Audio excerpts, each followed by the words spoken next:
So as you can see by the title, I've spent 30 hours of my life playing Dying Light 2.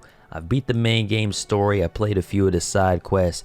Basically, I have enough time on the game to give my opinion. It's been almost 7 years since the first Dying Light game came out, and now Techland is finally back with the second game, Dying Light 2 Stay Human. It isn't even a direct follow-up of the first game because they aren't even connected story-wise, but man, the first game came out in 2015, we saw this game in 2018, and now we're here in 2022.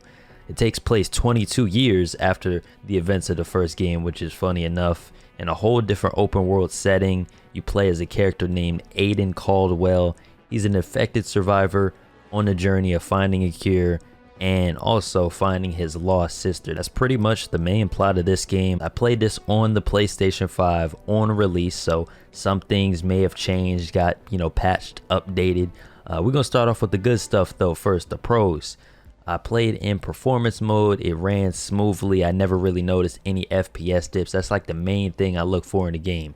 If it can perform well, 60 FPS at least, then I'm good. And I don't really, worry too much about graphics, but that's just an additional thing on top of it. I'm just mainly a gameplay first person, just letting you guys know. But I do wish it was 1440p 60 FPS in performance mode instead of 1080p. Speaking of gameplay, one of my favorite parts of this game was the parkour. They definitely improved it a lot from the first game in my opinion, especially once you start to upgrade the parkour section of your skill tree, putting more points into that, unlocking more moves, getting more stamina. Basically health is connected to the combat section of the skill tree, and then stamina is connected obviously to the parkour section. You collect like things called inhibitors, and that's what you can use to upgrade your overall health or stamina. You can choose which one you want to upgrade more. I think the overall skill tree is pretty decent in this game, mainly because it only takes one skill point for anything you want to unlock, as long as you have the health required or the stamina required to get that skill. The game also has tutorials that are easy to understand. Every time you run into something new, it's pretty much going to give you clear information of what you need to do. So it's really easy to pick up this game and play it. So that's another positive. There's good animations in this game. I like the looting animation. I feel like it's faster than it was in the first game, so you can get in the building, loot what you need to loot, and keep it going. Oh yeah, and since I did play on the PS5 controller, I can let you know that the adaptive triggers do work. So whenever you pull down the trigger and swing your weapon, you can feel, I guess, the struggle of your character swinging the weapon. I don't really know. I don't care too much for adaptive triggers, but it is a nice touch if you are playing with a PS5 controller. Another positive that really won't matter to probably most people is that this game has a streamer mode, which basically turns off all copyrighted music. And I wish more games had a streamer mode, not only just a streamer mode, but a good one like this game does. The soundtrack with copyrighted music turned off is still good. Like I said, it's not going to be a big deal for most people, but as a content creator, it is greatly appreciated. It's going to make your life easier basically. And speaking of that, there is a fast travel system in this game. The first game didn't have fast travel. Basically how it works is once you progress to a certain point in the main story, you'll be able to power up metro stations. And once you power that metro station up, you can fast travel. Even though the parkouring is fun, some parts of the map are filled with like chemicals, so it's hard to get from one side to another with just like clean straight up parkour. On top of that, the map is I think 3 or 4 times bigger than the one in Dying Light 1, so having fast travel will help and save you some time. The open world though, it has a good amount of stuff to do. The main story is like around 20 hours to beat, but if you do main and side quests, you can do up to like 80 hours of content. And then you have different endings, so you can go back and replay the game. There's different activities you can do around the world, collectibles and stuff you can get that can give you hundreds of more hours. So it's definitely a true open world. There's even encounters that randomly happen when you're traversing the environment, whether it's day or night. You can choose to do them or not. They always kind of reward you for doing these encounters, which I thought was pretty cool. And speaking of the encounters, when you do side quests, it ties in to the main quest, or at least for some of them. They'll talk about current events. Even the NPCs that you pass by in the world will talk about current events sometimes, which is kind of cool to hear. Not a lot of games really do that. Another feature that I liked about this game that I don't think was in the first one is that with the D-pad, at least since I was on controller, you can quick select through weapons or equipment and you can also do some quick crafting on the go, so that improves like the flow of the game in my opinion as well. So just a quality of life change that I really like that they did. My all-time favorite thing in this game, and even in the first one, was the drop kick ability. And in the combat part of the skill tree, once you unlock that, drop kicking people off of buildings, drop kicking enemies into other enemies. I guess I just find enjoyment from drop kicking people like I'm in a WWE game. But that's pretty much all the pros for Dying Light 2. It sounded all good, right? Sunshine and rainbows, all that good stuff. All right, let's get to the negatives for this game.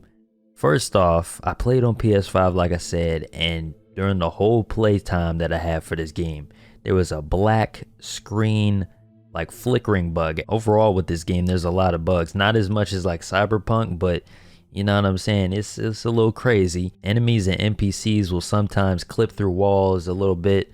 After completing the mission, sometimes it will glitch and show you a random place on the map for a few seconds.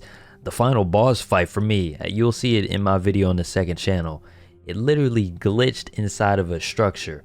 I had to kill myself to restart the fight. You can't select a restart from the last checkpoint option either, which sucks. There are also these awkward couple of long second pauses after some dialogue where characters just end up staring at you. I don't know if that's intentional, probably not. It's also probably a bug. That's why I prefer to keep an eye on him.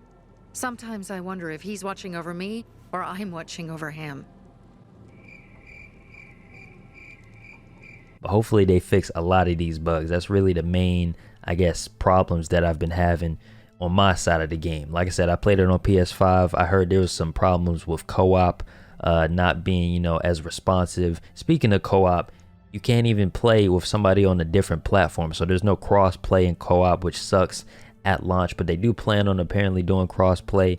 I just wish games came out fully with all the features working. You don't unlock some of the best skills in this game or equipment until like the second half of the game. You really have to progress through the main story to get a lot of the fun stuff like the grappling hook, the paraglider, stuff like that. One problem that I noticed with the combat in this game compared to the first one is that this game doesn't have any camera sway or any recoil when you're swinging your weapon at a zombie or just like an enemy or anything like that. The zombies in this game also aren't that aggressive. Like the nighttime isn't even that intimidating. The game currently doesn't have a new game plus feature or a nightmare difficulty feature, so maybe that could help with the aggressiveness of the zombies. Oh yeah, and speaking of features, there definitely should be an option to replay missions or at least manually save the game. I know the first game didn't have a manual save, but what it did have is to when you finish the game, you could go back and play certain missions on a new save file. And especially since there's 8 different endings in this game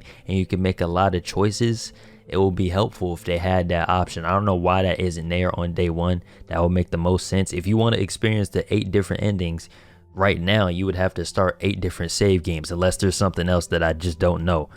Speaking of the story though, it starts off pretty slow compared to Dying Light 1. There are some good moments, but for the most part it is pretty weak, especially by the end of the story. I really just didn't care, and it has nothing to do with the ending that I got, because I watched other endings and I still just did not really care that much. And I don't really come to Dying Light for the story anyway, but compared to a game like The Last of Us with the story being crazy, and it's like a zombie game, Dead Rising even, for at least the first one and the second one that I can remember, the story was actually pretty interesting. So I just kind of compare it to that, and I think Dying Light has much more potential to have a better story. And one more feature that I hope they add in the game is a mini map. There's a compass in the game, but I found myself pausing the game a lot to look at the actual map. The compass even disappears sometimes for whatever reason, making it difficult to even see where your objective is or what you mark if you want to go to a certain spot. There weren't that many long range weapons in the game. The most you got was like a bow, a throwing knife, you know, explosive grenades, Molotov, and this one makeshift gun that you can either buy or craft once you get the blueprint for it. It's kind of like a pistol. I get it is a post-apocalyptic game, but I personally feel like they could have had more options, especially since, you know, Dying Light 1 and how many guns that game had. Even when I look at a game like, once again, Dead Rising, that game is like top of the line for me in terms of like the different weapons you can use, and you can pretty much use everything in that game as a weapon, which is one of my favorite things about that series. But my final verdict and opinion of Dying Light 2, I would say definitely pick up the game, but once they fix all of the bugs in it, add new features and stuff. Techland has guaranteed to support this game for like 5 years. So just like the first one, they're going to be updating it, DLCing it, doing everything they can to it to make it just hopefully be as in good shape as the first game is today. But by that time, the game will probably have gone on sale, and I can say that if you can get this game for like $40-$50, then in my personal opinion, I think it's worth it. It's a lot of stuff to do, fun gameplay. Story, like I said, it's not that great. But without further ado, that was my Dying Light 2 review, my first ever review. Let me know if anything I can do to improve on. Like I said before, if you guys ever want to see my full playthroughs of these games, it's over on my second channel, LoneWolfXP 2. Other than that, drop a like if you did enjoy, and let me know in the comment section what you guys think of Dying Light 2. I'm going to see you guys in the next one though. Peace.